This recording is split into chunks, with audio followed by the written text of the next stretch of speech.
సింగపూర్లో AP CM Chandrababu మూడో రోజు పర్యటించారు. ఏపీలో పెట్టుబడి అవకాశాలపై రౌండ్ టేబుల్ కాన్ఫరెన్స్ నిర్వహించారు. ఈ సమావేశానికి సీఎం చంద్రబాబు, మంత్రులు నారా లోకేష్, టీజీ భరత్, నారాయణ, సింగపూర్కు చెందిన పారిశ్రామికవేత్తలు, వివిధ సంస్థల ప్రతినిధులు హాజరయ్యారు. ఏపీలో పెట్టుబడులకు ఉన్న అవకాశాలను, ప్రభుత్వ పాలసీలను సీఎం చంద్రబాబు వివరించారు.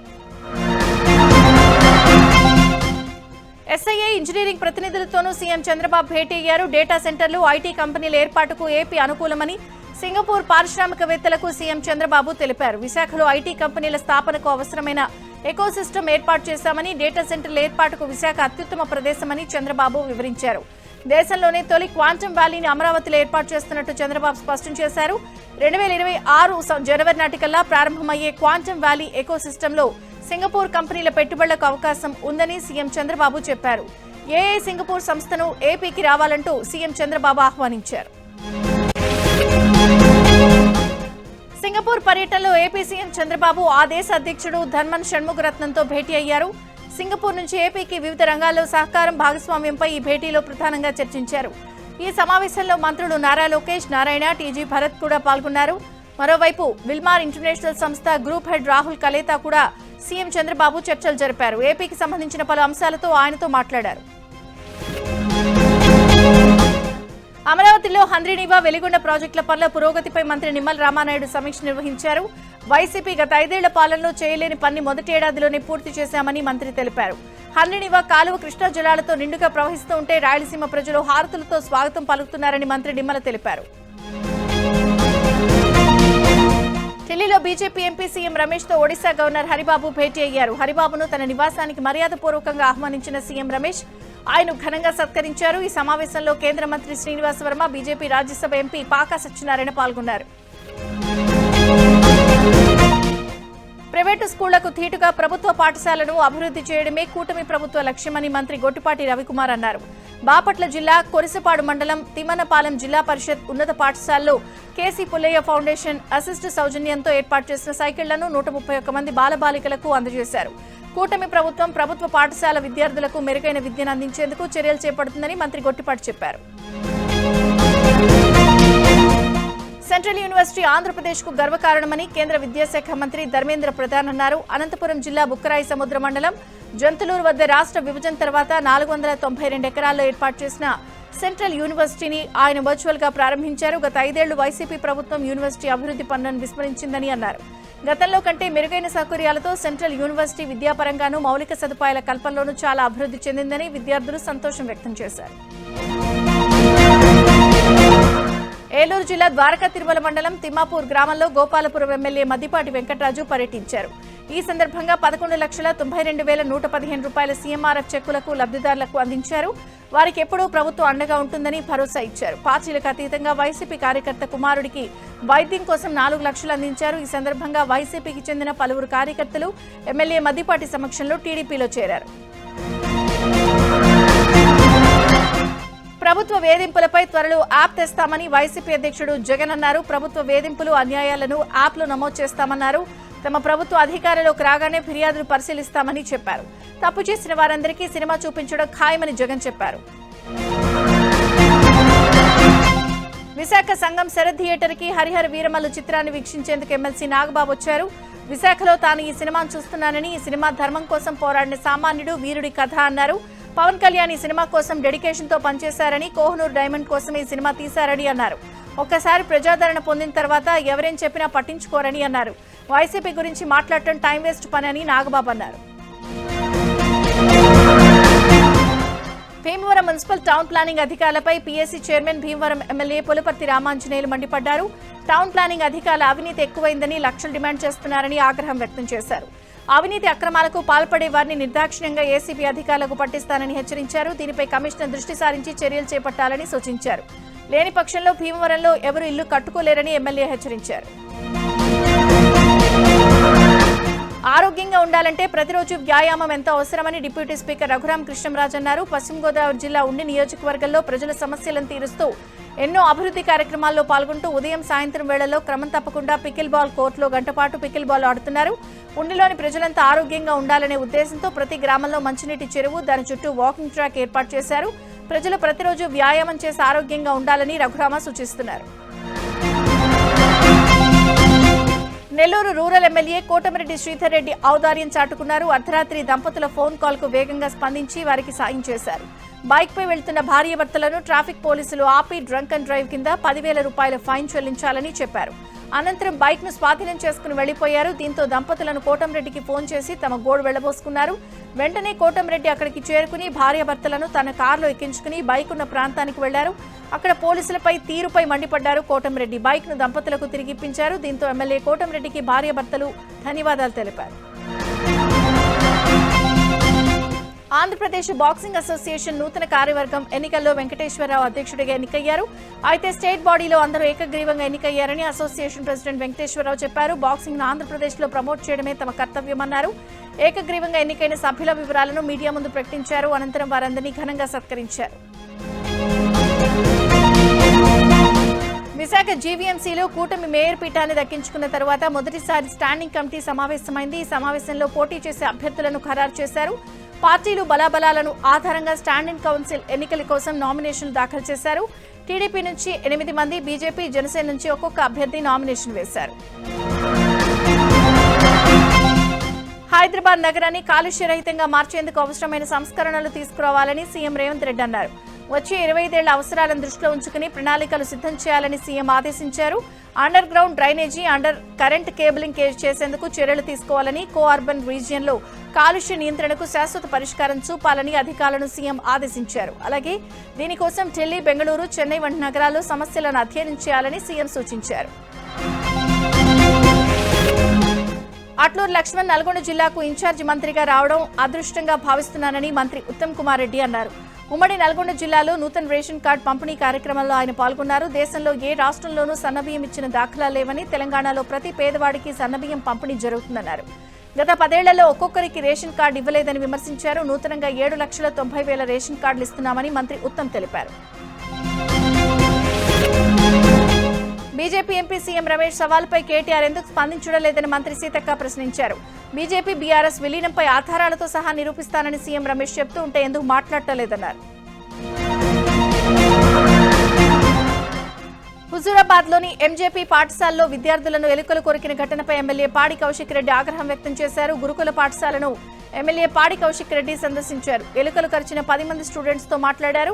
విద్యార్థుల పట్ల నిర్లక్ష్యం వహించిన ప్రిన్సిపాల్ ను సస్పెండ్ చేయాలని డిమాండ్ చేశారు. ఇక హాస్టల్లో స్టూడెంట్స్ మద్యం, సిగరెట్లు సేవిస్తున్నారని హాస్టల్ వార్డెన్ పై మండిపడ్డారు.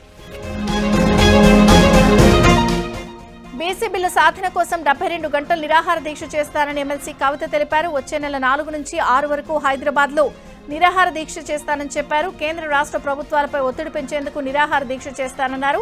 అటు ఆగస్టు 4 నుంచి 6వ తేదీ వరకు కాంగ్రెస్ ప్రభుత్వం చేపట్టనున్న ఆందోళనలపై కవిత సెటైర్లు వేశారు. తెలంగాణ సీఎం రేవంత్ రెడ్డికి సుప్రీంకోర్టులో ఊరట లభించింది. భూ వివాదం కేసులో పెద్దిరాజు పిటిషన్ను సుప్రీంకోర్టు డిస్మిస్ చేసింది. ఇప్పటికే రేవంత్ కు వ్యతిరేకంగా ఎలాంటి ఆధారాలు లేవని పిటిషన్ను క్వాష్ చేసింది. తెలంగాణ హైకోర్టు ఆదేశాలను పెద్దిరాజు సుప్రీంలో సవాల్ చేశారు. పెద్దిరాజుతో పాటు ఆయన అడ్వకేట్ రితేష్ కు కోర్టు ధిక్కరణ నోటీసులు అందించింది. తదుపరి విచారణకు వ్యక్తిగతంగా హాజరు కావాలని సుప్రీంకోర్టు ఆదేశించింది. పిటిషనర్ తరపు అడ్వకేట్ రితేష్ పాటిల్ సుప్రీంకోర్టుకు క్షమాపణ చెప్పారు. అనంతరం కేసు విత్డ్రా చేసుకునేందుకు అనుమతి కోరారు. దీంతో కోర్టు ధిక్కరణ కింద చర్యలు ఎందుకు తీసుకోకూడదంటూ సుప్రీంకోర్టు ప్రశ్నించింది. సమాధానం ఆమోదయోగ్యంగా ఉంటేనే పరిగణలోకి తీసుకుంటామంటున్న సుప్రీం తదుపరి విచారణ ఆగస్టు 11కు వాయిదా వేసింది. పౌర సరఫరాల శాఖలో భారీ కుంభకోణం జరిగిందంటూ బీఆర్ఎస్ నేతలు ఈడీకి ఫిర్యాదు చేశారు. సీఎం రేవంత్ రెడ్డి, మంత్రి ఉత్తమ్ 100 కోట్ల రూపాయల అవినీతికి పాల్పడ్డారని, వారిపై చర్యలు తీసుకోవాలని డిమాండ్ చేశారు. ధాన్యం కొనుగోలు టెండర్లలో మొదటి నుంచి అవకతవకలు జరిగాయని మాజీ మంత్రి గంగుల కమలాకర్ ఆరోపించారు. ప్రభుత్వ ఖజానాలోకి రావాల్సిన డబ్బులు ప్రైవేట్ వ్యక్తుల ఖాతాల్లోకి వెళ్లాయన్నారు. హైదరాబాద్ లో హైడ్రా కూల్చివేతలు కొనసాగుతున్నాయి. చాదర్ఘాట్ బ్రిడ్జి నుంచి ఉస్మానియా మార్చరీ వరకు మూసీ నదిపై ఉన్న ఆక్రమణలను కూల్చివేసింది. తికారాం సింగ్ 3 ఎకరాలు, పూనం చాంద్ యాదవ్ ఎకరం 30 గుంటలు, జయకృష్ణ ఏకంగా 5 ఎకరాలు కబ్జా చేసినట్టు హైడ్రాకు ఫిర్యాదులందాయి. వీరంతా అక్కడ షెడ్లు వేసి వాహనాల పార్కింగ్ కోసం అద్దెకిస్తున్నట్టుగా హైడ్రా గుర్తించింది.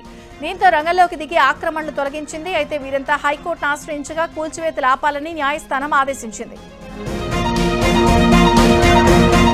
శ్రీకాళహస్తీశ్వర ఇన్స్టిట్యూట్ ఆఫ్ టెక్నాలజీకి కూటమి ప్రభుత్వం పునర్జీవం పోసింది. ఎంసెట్ కౌన్సిలింగ్ వెబ్సైట్ స్కిట్ కళాశాలకు స్థానం కల్పించి అడ్మిషన్లకు ఆహ్వానం పలికారు. ఎన్నికల హామీలో భాగంగా ఎమ్మెల్యే సుధీర్ రెడ్డి కృషి ఫలితంగా ఈ ఏడాది నుంచి ఇంజనీరింగ్ తరగతులు ప్రారంభం కానున్నాయి. ఈ సందర్భంగా శ్రీకాళహస్తీశ్వర ఇన్స్టిట్యూట్ ఆఫ్ టెక్నాలజీని ఎమ్మెల్యే సుధీర్ రెడ్డి ప్రారంభించారు. కడప సెంట్రల్ జైలును డీజీ అంజనీ కుమార్ పరిశీలించారు. ఖైదీల సెల్ ఫోన్ల వినియోగంపై ఆరా తీశారు. కడప సెంట్రల్ జైల్లో రిమాండ్ ఖైదీల వద్ద వరుసగా సెల్ ఫోన్లు దొరకడంపై డీఐజీ రవికిరణ్ విచారణ చేపట్టి 7 జైలు సిబ్బందిని సస్పెండ్ చేశారు. అధికారుల నిర్లక్ష్యం పట్ల ఆగ్రహం వ్యక్తం చేశారు. ఈ నేపథ్యంలోనే డీజీ సెంట్రల్ జైలు సందర్శించి జైలు సిబ్బందిని విచారిస్తున్నారు. కోనసీమ జిల్లా ఇరుసమండ గ్రామంలో వైసీపీ నేతకి ఓ మహిళ గట్టి షాక్ ఇచ్చింది. కూటమి ప్రభుత్వం ఇచ్చిన సూపర్ 6 పథకాలు అమలు చేయలేదంటూ వైసీపీ నాయకులు ఇంటింటికి తిరుగుతూ ప్రచారం చేస్తున్నారు. ఈ నేపథ్యంలోనే రేషన్ పంపిణీ విషయంలో చంద్రబాబుపై వైసీపీ కోఆర్డినేటర్ గన్నవరపు శ్రీనివాస్ బురద జల్లడానికి ప్రయత్నించగా కూటమి పాలనలో రేషన్ షాపుల ద్వారా సరుకులు పంపిణీయే బాగుందంటూ ఓ మహిళ చంద్రబాబుకు కితాబిచ్చింది. కరీంనగర్ జిల్లా శంకరపట్నం మండలంలో యూరియా కోసం రైతులు ఎగబడ్డారు. ఇప్పటి వరకు సరిపడా స్టాక్ రాకపోవడంతో యూరియా కొరత ఏర్పడింది. తెల్లవారుజాము నుంచే మెట్పల్లిలో ప్రాథమిక సహకార కేంద్రం ముందు రైతులు యూరియా కోసం క్యూలో చెప్పులను ఉంచారు. మరోవైపు లింగాపూర్లో కూడా దుకాణం షట్టర్ తీయకముందే రైతులు క్యూలో నిల్చున్నారు. వర్షాకాలంలో పూర్తి స్థాయిలో నాట్లు వేయకముందే యూరియా కొరత ఉండడంతో రైతులు ఇబ్బందులు ఎదుర్కొంటున్నారు. యూరియాను పూర్తి స్థాయిలో ప్రభుత్వం అందుబాటులో ఉంచాలని రైతులు కోరుతున్నారు. సిద్దిపేట జిల్లా చిన్నకోడూరు మండలంలో నెల రోజుల నుంచి యూరియా లేక రైతులు తీవ్ర ఇబ్బందులు పడుతున్నారు. రైతులకు యూరియా కొరత లేకుండా వారికి సరిపడా యూరియా అందించాలని కోరుతూ రైతుల పక్షాన మంత్రి వివేక్ వెంకటస్వామికి బీఆర్ఎస్ నేతలు రైతుల పక్షాన వినతి పత్రం అందజేశారు. ఎకరానికి 1 యూరియా బస్తాను ఇచ్చి రైతులను ఇబ్బందులు పెడుతున్నారని రైతులు ఆవేదన వ్యక్తం చేశారు. హైదరాబాద్ లోని తెలుగు ఫిలిం ఛాంబర్ లో తెలంగాణ వాదులు ఆందోళనకు దిగారు. ఫిలిం ఛాంబర్ లో పైడి జయరాజ్ ఫోటో చిన్నదిగా పెట్టారంటూ ఆంధ్ర గోబ్యాక్ అంటూ తెలంగాణ వాదులు నినాదాలు చేశారు. అనంతరం నిర్మాతల మండలి లోపలికి వెళ్లేందుకు ప్రయత్నించారు. ఫిలిం ఛాంబర్ లో సినారే ఫోటో ఎందుకు లేదని ప్రశ్నిస్తూ film chamber secretary Prasanna Kumar తో పాసం యాదగిరి వాగ్వివాదానికి దిగారు. సమాచారం తెలుసుకున్న పోలీసులు అక్కడికి చేరుకుని తెలంగాణ వాదులకు సర్ది చెప్పారు. దాంతో గొడవ సద్దుమణిగింది. ఖమ్మం జిల్లా రూరల్ మండలం గొల్లగూడెంలోని గిరిజన ఆశ్రమ గురుకుల పాఠశాలలో విద్యార్థులను ఇంటిబాట పట్టారు. ప్రతిమ అనే 10th క్లాస్ విద్యార్థిని పాఠశాలలో పరీక్ష రాస్తూ ఒకసారిగా కుప్పకూలిపోయింది. ఉపాధ్యాయులు ఆసుపత్రికి తీసుకెళ్లేలోపే విద్యార్థిని మృతి చెందింది. తోటి విద్యార్థిని మృతి చెందడంతో పాఠశాలలోని మిగతా విద్యార్థులను ఇంటిబాట పట్టారు.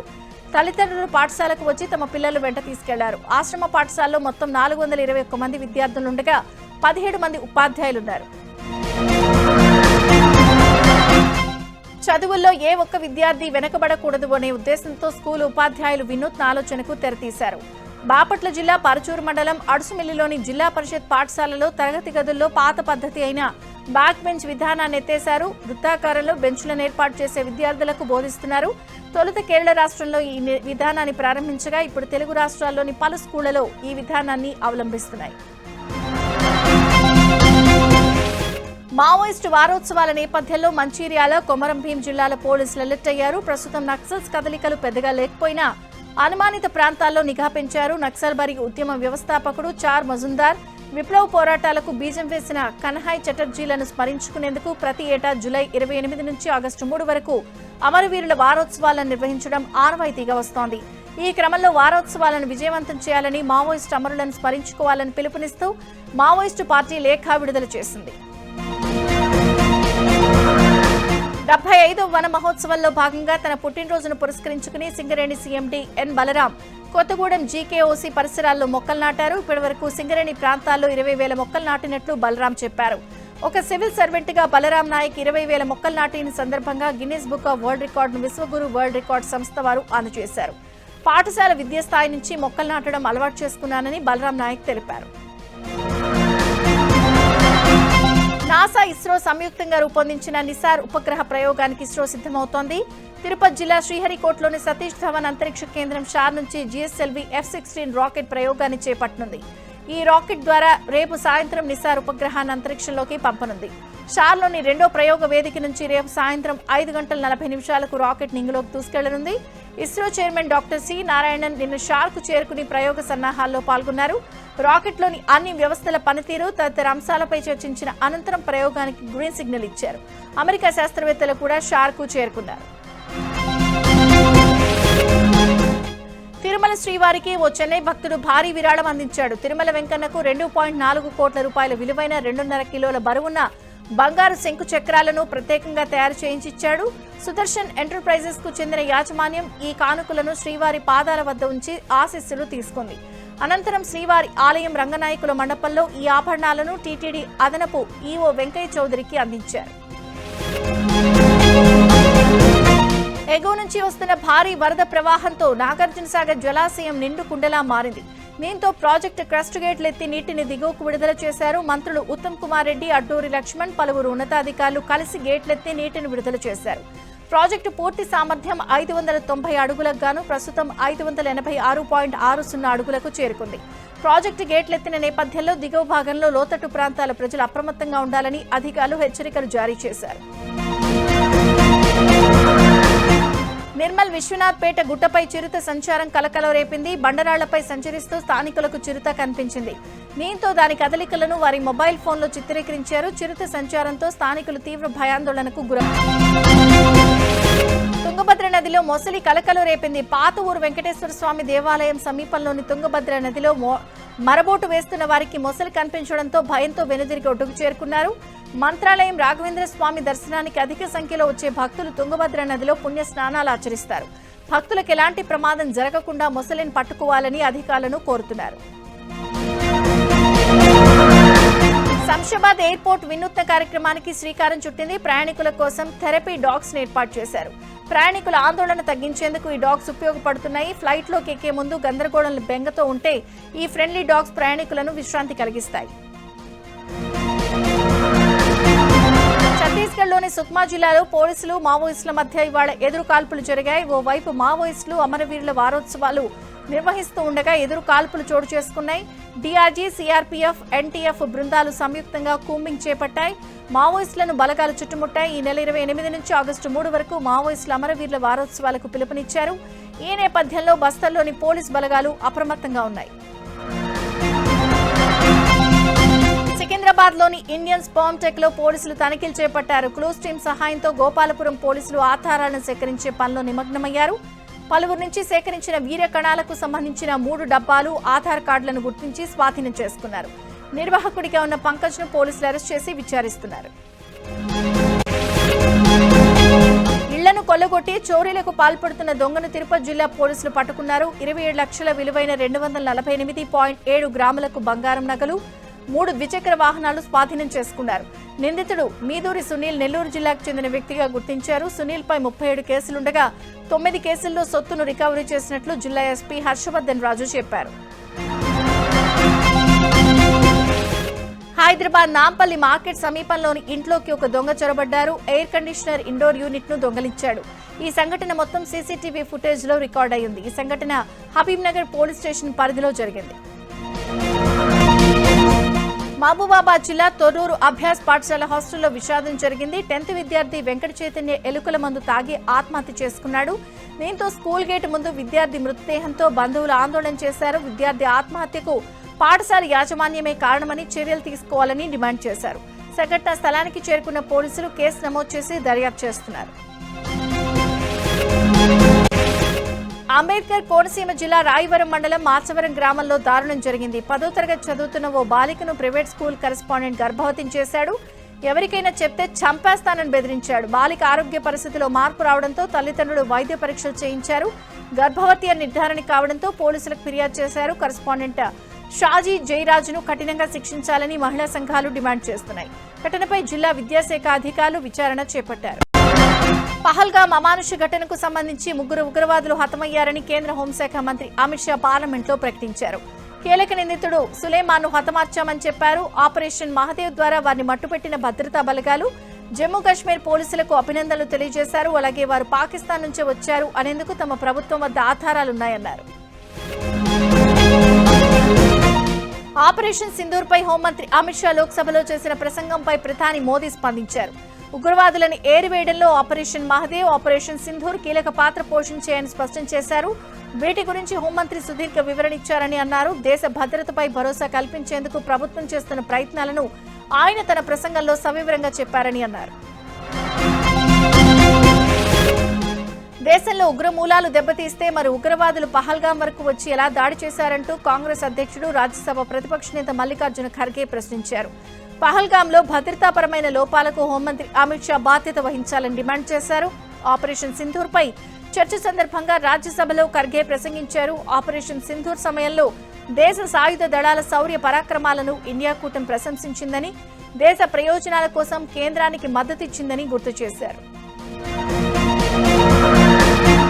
ఆపరేషన్ సింధూర్ విషయంలో ప్రభుత్వ పెద్దలు మన సైనికుల చేతులు కట్టేశారని లోక్సభలో ప్రతిపక్ష నేత రాహుల్ గాంధీ ఆరోపించారు. ఆపరేషన్ సింధూర్ పై చర్చ సందర్భంగా మాట్లాడిన ఆయన ఉద్రిక్తతలు పెంచే ఆలోచన లేదని పాక్తో చెప్పామని రాజ్నాథ్ చెప్పినట్లు గుర్తు చేశారు. పాకిస్తాన్తో యుద్ధం చేసే ఆలోచన లేదని ఆయన చెప్పకనే చెప్పారని అన్నారు. పాక్ విజ్ఞప్తి మేరకు యుద్ధాన్ని ఆపామని ప్రభుత్వం చెప్తూ ఉండగా మరోవైపు భారత్ పాక్ యుద్ధాన్ని తానే ఆపానని అమెరికా అధ్యక్షుడు ట్రంప్ చెప్పుకుంటున్నారని అన్నారు. హిమాచల్ ప్రదేశ్ లో భారీ వర్షాలు బీభత్సం సృష్టిస్తున్నాయి. గత కొన్ని రోజులుగా కురుస్తున్న వర్షాలకు 2 జాతీయ రహదారులతో పాటు మొత్తంగా 345 రోడ్లను మూసివేసినట్లు అధికారులు వెల్లడించారు. పలు ప్రాంతాల్లో కొండచర్యలు విరిగిపడి శిథిలాలు రోడ్లపై పట్టడంతో రహదారులను మూసివేసినట్లు తెలిపారు. ఒక్క మండి జిల్లాలోనే 232 రోడ్లను మూసివేయగా కుల్లు జిల్లాలో 71 రహదారులను మూసివేసినట్లు అధికారులు తెలిపారు. పలు ప్రాంతాల్లో కార్లు కూడా బురదలో కూరుకుపోయాయి. జార్ఖండ్ లో ఘోర రోడ్డు ప్రమాదం జరిగింది. భక్తులను తీసుకెళ్తున్న బస్సు గ్యాస్ సిలిండర్లతో నిండిన ట్రక్కును ఢీకొనడంతో 18 మంది మృతి చెందారు. ఈ ఘటనలో పలువురు గాయపడ్డారు. దేవగర్ జిల్లాలో ఈ ప్రమాదం చోటు చేసుకుంది. గాయపడిన వారిలో పలువురి పరిస్థితి విషమంగా ఉన్నందున మరణాల సంఖ్య పెరిగే అవకాశం ఉందని సహాయక చర్యలను పర్యవేక్షిస్తున్న ఒక అధికారి తెలిపారు. దేశ రాజధాని ఢిల్లీని భారీ వర్షాలు ముంచెత్తాయి. ఉదయం నుంచి కురుస్తున్న వర్షంతో ప్రధాన రహదారులు నీట మునిగాయి. దీంతో వాహనదారులు తీవ్ర ఇబ్బందులు పడుతున్నారు. మరో 2 రోజుల పాటు భారీ వర్షాలు పడే అవకాశం ఉందని, ప్రజలు అనవసర ప్రయాణాలు మానుకోవాలని వాతావరణ శాఖ అధికారులు హెచ్చరించారు. అవసరమైతే తప్ప బయటకు రావద్దని సూచించారు. చైనాను భారీ వరదలు ముంచెత్తుతున్నాయి. చైనా రాజధాని బీజింగ్ లో భారీగా వర్షాలు కురుస్తున్నాయి. దీంతో పలు ప్రాంతాలు జలమయమయ్యాయి. మియాన్ జిల్లా వరదల కారణంగా తీవ్రంగా దెబ్బతింది. వరదల కారణంగా బీజింగ్ లో ఇప్పటివరకు 34 మంది ప్రాణాలు కోల్పోయారు. దాదాపు 80,000 మంది సురక్షిత ప్రాంతాలకు తరలిపోయారు. హెబీ ప్రావిన్స్ లో కొండచర్యలు విరిగిపడి 4 మరణించారు. పలువురి ఆచూకీ గల్లంతైంది. నదుల్లో వరద నీరు ఉప్పొంగి ప్రవహిస్తుండటంతో దిగువ ప్రాంతాల ప్రజలు సురక్షిత ప్రాంతాలకు తరలిపోవాలని అధికారులు హెచ్చరించారు.